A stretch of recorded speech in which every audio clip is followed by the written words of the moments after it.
everyone, Nikki Nanos here, and welcome to NanoSeconds. We're in about 120 seconds, give or take a few. Well, maybe today it'll be a little longer. I give you tips on public speaking. Today I want to share with you, well, first of all, I guess you've noticed a little change going on here. I don't know whether to call it COVID white or quarantine white, but I've decided to just let my hair go and grow.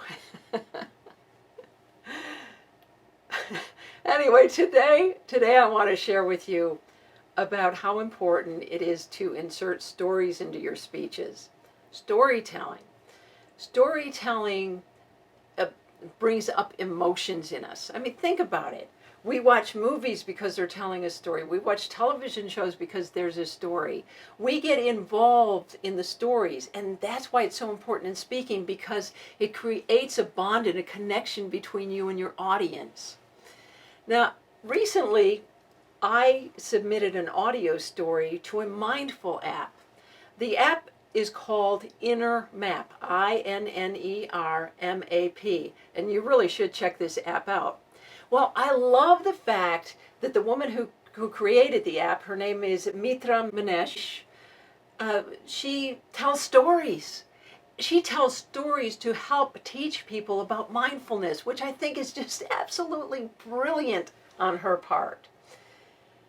But she understands that stories are really, truly what connect us as people and connect us to our audience. And that's why it's so important to tell stories. Now, think about it.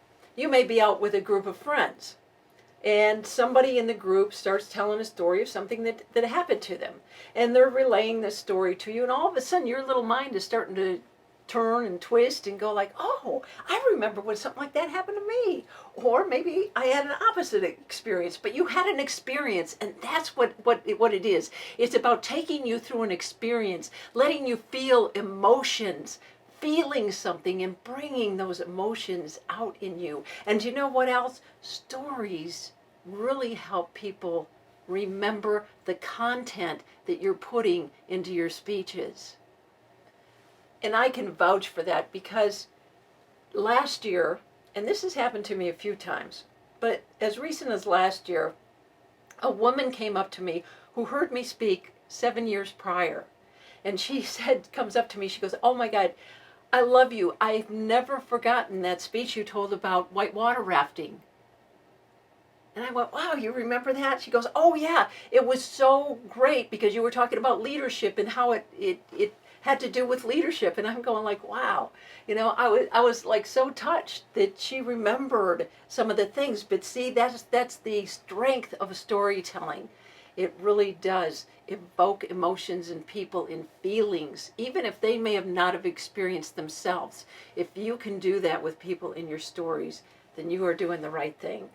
That is my nanosecond for today. And remember, you are just a nanosecond away from becoming a better speaker.